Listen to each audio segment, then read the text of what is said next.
Just the other day, I was having a conversation with a pastor here in Portage, and they asked me where I got my love for preaching and teaching. And it brought me back to a moment when I was, I think, 13 years old, and I told my dad I wanted to start preaching and teaching. He sat me down in our little makeshift home office, and he walked me how to write my first sermon. And then I took homiletics with Dr. K, and I realized where he got his material from, but... But I also remember, I think, kind of later that year, coming home from youth camp and telling my dad that I felt called into ministry.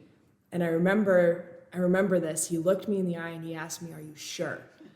And I said, "Well, Dad, I think I'm pretty sure." And he was like, "Well, this is something you have to be 100% sold on, because you're going to look back at this moment over and over and over again to remind yourself why you're doing what you're doing." And I've watched ministry be tough.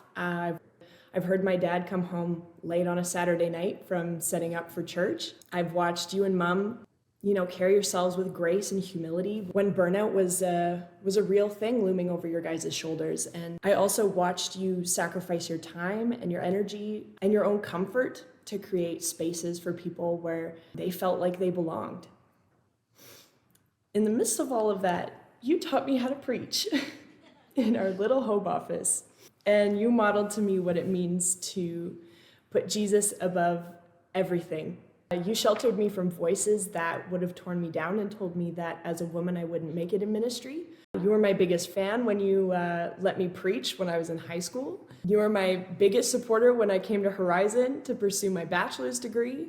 And you also cheered me on. Dad, you taught me how to be a good pastor. And I'm really honored to join this family business with you. Thank you for all that you do and all you have done and will continue to do in your ministry. And thanks for teaching me how to preach.